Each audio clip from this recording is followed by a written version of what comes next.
Hello, welcome to my channel and thanks for tuning into this video. Today I'm doing this natural-ish glowy makeup look and I'm going to be featuring the new Glow Lust by Auric. So if you'd like to see how I put this look together and everything that I used, as well as my thoughts on the new Glow Lust product, just keep on watching. Okay, so the idea today is to go for a natural-ish glowy makeup.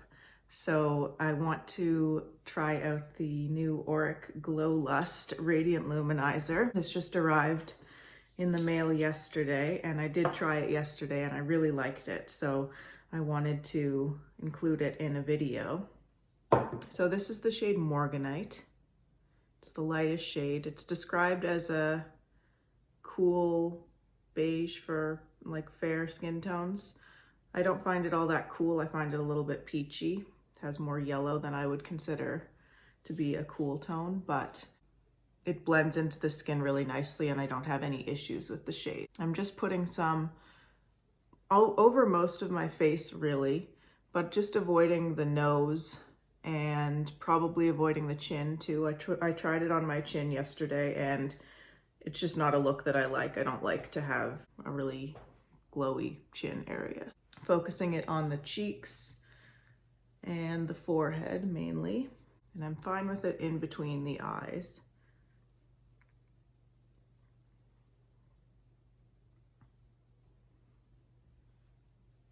It does give a really nice glow, I find. The reason I ended up actually buying this was because I ran out of my, well, I didn't run out of my Charlotte Tilbury Hollywood Flawless filter, but it's gone bad. So I can't use this on my face anymore. But I did want to show a little comparison between the two colors. This is the shade 1 of the Charlotte Tilbury. So that's the Charlotte Tilbury and that's the Auric. There is a difference. I think the Auric is a lot peachier and a little bit deeper than the Charlotte Tilbury. And the finishes are different too, as are the effects that you get on the skin, in my opinion. With the Charlotte Tilbury, I've enjoyed that product, but I haven't found that it does everything for me that I want it to do. It has a bit more of a metallic kind of finish. But sort of the paradox with that I've found is that it's also more dull in a way. It's not as glowy and sort of moisturizing looking. Whereas I find this Auric product is very glowy and plumping and dewy looking, while still also slightly evening out the skin tone. And I find that the glow on the Auric one really does last a lot better than any of the other products in that vein that I have. So as I said, I don't find the Charlotte Tilbury is quite as glowy as I want it to be. I also have the Glossier Future Dew, which looks really nice when I first put it on, but the glow and the dewiness from that is gone quite quickly. So I'm really quite happy to have this now. I was really on the fence about buying it, but discovering that my Charlotte Tilbury was not smelling very good and was obviously expired was what kind of pushed me over the edge to buy the Auric product. I can talk a little bit more about it, my experiences with ordering and so on, later on in this video. So there's just a pretty light layer of the Auric. You can see that it's quite glowy. And now I'm going to take some concealer and just give myself a bit more coverage because I do need some more coverage on certain areas of my face. This is the Kosas Revealer Concealer in the shade 0.5. And I find this concealer also aids with that glowy, dewy sort of look on the skin. Very moisturizing looking.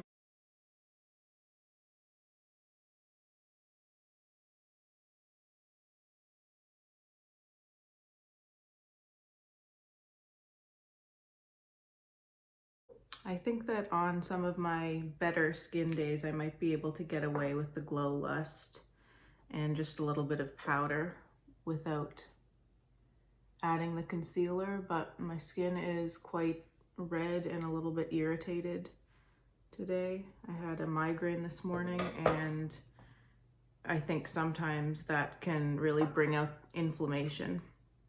And I also took a medication for the migraine, and that just does all sorts of weird things to my body. So I think that might add to a bit of more redness and inflammation in my skin. So I'm just kind of going over certain spots that I want even more coverage than I got with that first layer of concealer.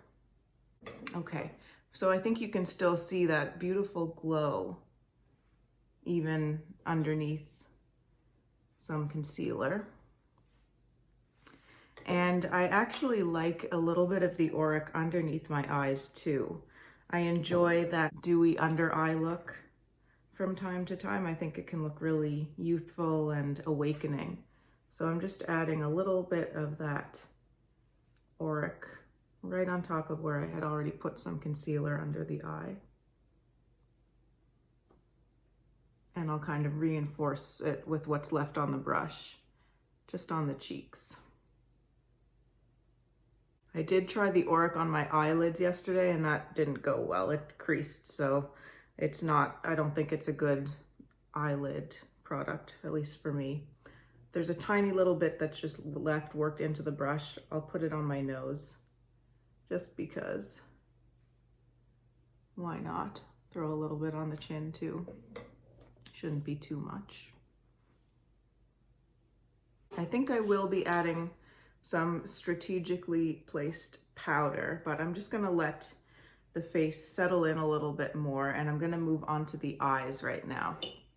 For the eyes, you may have noticed the mirror I was using. This is the Bobbi Brown Luxe Encore Eyeshadow Palette Bronze. So these are the shades, and I got this on sale from Sephora. I think this was another one of those holiday releases that I was able to get on sale after the fact. And I'm just trying to decide what the best brushes to use with this are. It's a quite unusual formula. You can probably see in the pan there, it's like a putty kind of texture. So it's a very interesting formula. And since today I'm going for a pretty, hopefully natural-ish makeup look, I thought this was a perfect palette because it doesn't give a huge punch. All of these shades are a little bit satiny, shimmery, so it can give a really nice, soft, glowy effect to the eyes. I think I'll start with this copper shade. It's a bit warmer than the champagne shade that's down here. And I'm using my Sonia G soft shader, and that picks up the product quite nicely. So I'm just gonna put this over most of, this is kind of like my transition starting shade. So I'm putting it over the outer half of the lid and also up through the crease and into that transition area. So you can see it's quite subtle. I'm going to take my jumbo blender here. It's a little bit more flexible than that soft shader, and I just want to make sure that it's all blended out.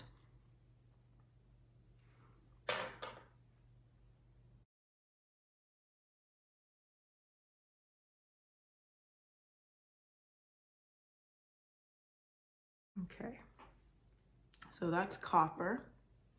Sometimes hard for me to be able to see how the makeup looks when I'm filming because the natural light is quite bright in my eyes and it's not necessarily even on each angle. So I hope that looks all right. And now I want to deepen up a little bit.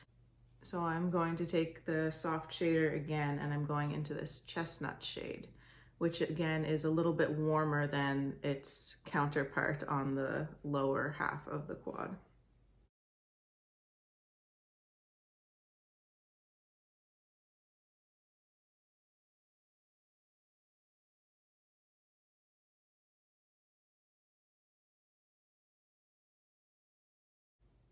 Okay, so that's with chestnut added in. And I want to have Champagne as my main lid color, so still with the soft shader, I'm just wiping it off on a little microfiber towel. And I'm gonna go into Champagne. And that gives a really nice brightness to the lid.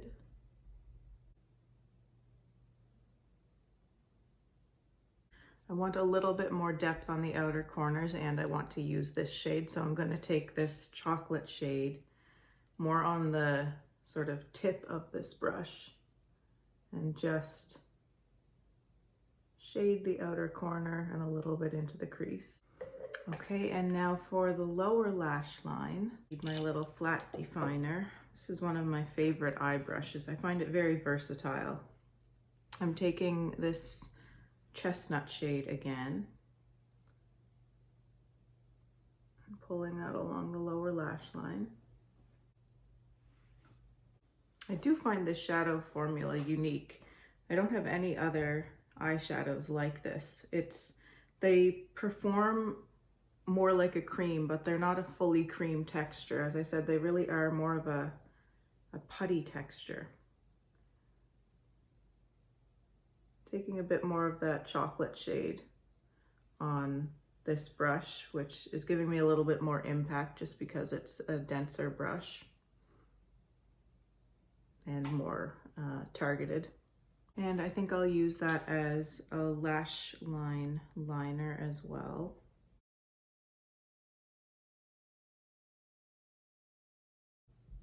It's subtle, but you can see the difference with the liner there and no liner on the other eye.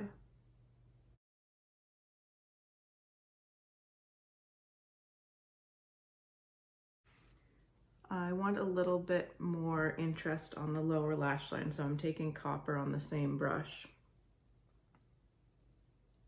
and just putting that over top of chestnut on the inner half of the lower lash line.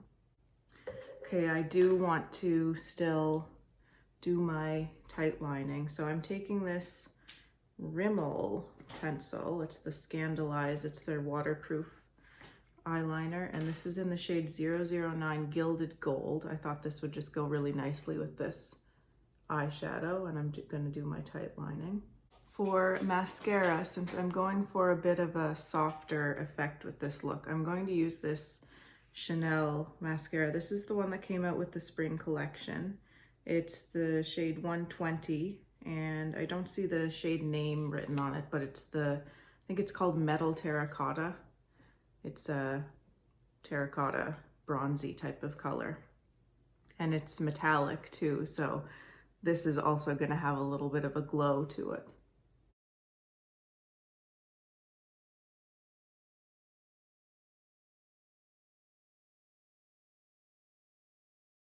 I took a tiny little bit of the Auric again and just used my finger to put a little bit on the inner corners and a tiny bit on the brow bone as well. I find the Chanel mascara doesn't really do much for me if I have much deeper eyeshadows on, but with this, where I have the quite light effect of the eyeshadows, this mascara is really nice with that type of an eye look.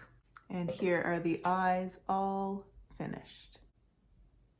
Now, to move back to the face, I am ready to do some powdering. So I'm going to take this Goss artist brush, this is the medium-sized one, into my Fenty powder. I'm just going to powder around the nose mainly, a little bit on the chin too, where I had more concealer. And I'm going to do just the lightest touch under the eyes. I don't want to cover up too much of that glowiness, but it is good to have just a touch to set it a little bit. And it just kind of makes everything look a bit more cohesive, I find, when you have even a tiny little bit of powder on. Particularly where I don't have a foundation on, having a powder that has a little bit of coverage can also help to just make everything become a bit more pulled together. For bronzer, I'm using the Chantecaille one again, which I used in my quick and easy makeup video. I've really been loving this since I pulled it out again. And this is the shade Sirena. And I thought this would be perfect for this look too, because it's a little bit glowy. It has a really nice luminous finish to it.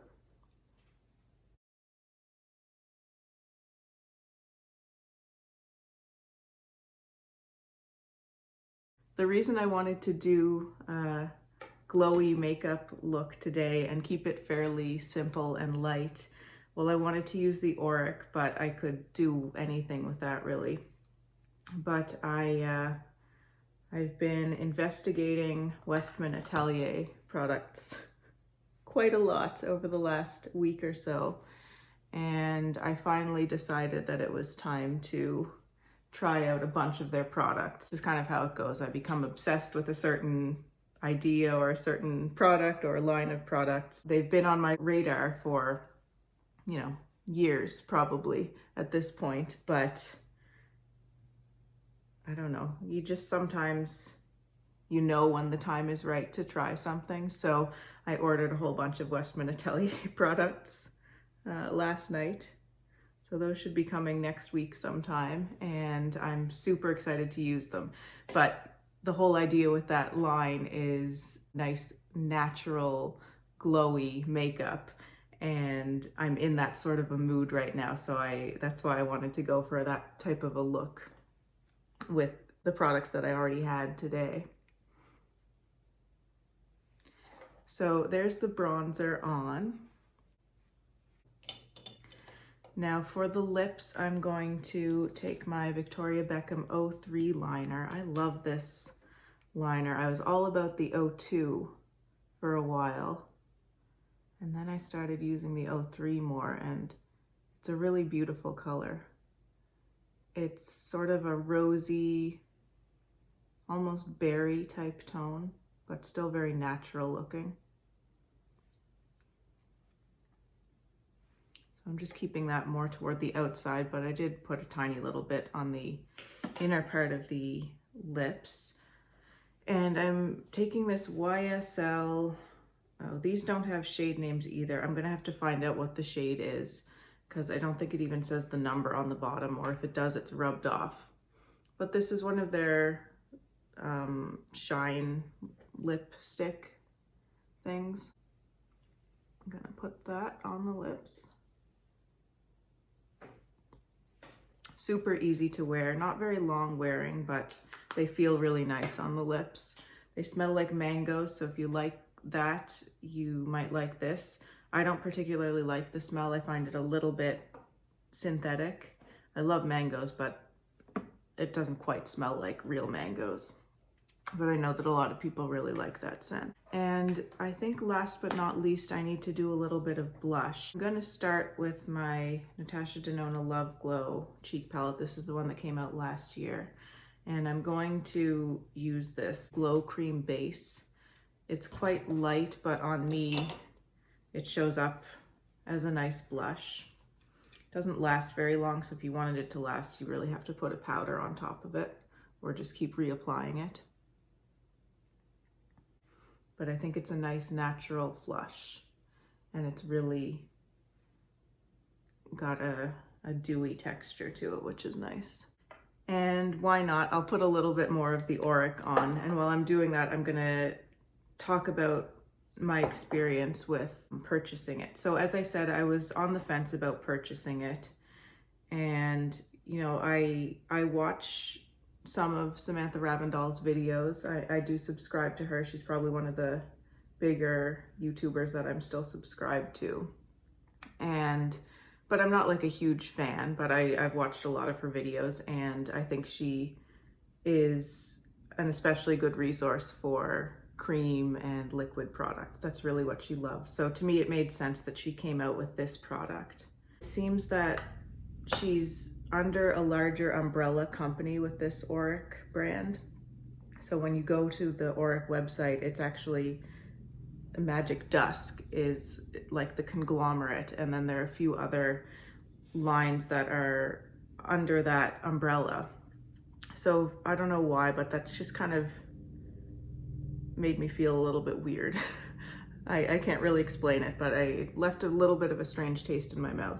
But ultimately I decided that I would like to try it, and I'm glad that I got it. Now, ordering from Canada was somewhat unfortunate. Samantha Ravndal is Canadian, so I had hoped that it would have been an easier and less expensive process to order from Canada, but her products ship from the US and you have to pay $15 US shipping. All the prices are in US dollars. There's no like conversion on the website to Canadian. And it was my understanding from reading on the website that Canadians have to pay duties as well. So I was worried about that. I didn't know how it was going to work with Canada Post delivering this, and how was I going to pay duties because Canada Post doesn't come right to my door. We have like a bank of mailboxes at the end of our road. So I thought, you know, if I had to pay duties, they might just leave a slip and then I'd have to go to the post office, which is a half-hour drive for me. So I was concerned about that, but I don't seem to have been charged duties on it. And I think it might be because it was under a certain dollar amount that they didn't charge additional duties. This was the only product that I ordered. So perhaps if I had a higher value in the package, I would have come into issues with duties. But I was sort of pleasantly surprised that that wasn't an issue for me. I also was really happy with the size of the box that it was shipped in. This is the box that it was shipped in, and I was expecting like a huge box. Normally, everything is overpackaged these days. I was expecting a box 2 or 3 times that size for this one product. So I was pleased to see that it wasn't hugely overpackaged. And I am pleased with the product. As I said, it gives me a better, more long-lasting glow than any of the other similar type products that I have. So I'm quite happy about that. The texture it feels very moisturizing on the skin as well. And I put it on with a brush today, but you can do it with your fingers too, and it just feels like you're rubbing a moisturizer into your skin almost. I didn't order any of the eyeshadows that she came out with. I just have so many cream eyeshadows and other like single shadows that I can use as topper type shades. And I have a couple of the Tom Ford cream and powder eye little containers as well, which is, from what I could tell, pretty much identical to what Samantha's little eye products are. So I just didn't feel that those would serve much of a purpose for me at this point in my collection. But I'm really happy I got the Glow Bust. So I think the Morganite shade is sold out right now, but I'm sure it will come back at some point. If you're interested in it, I do think that it is a good product, and it gives a really plumping effect to the skin as well. I do prefer it to the Charlotte Tilbury, both in terms of the pump. The pump is very good. She mentioned the pump in her video when she revealed this collection, and it's very adjustable. So you can get a tiny fraction of a pump out, you can get half a pump, a whole pump, whatever. It's very easy to use. And I find that it's more sanitary than the doe foot applicator that's in the Charlotte Tilbury.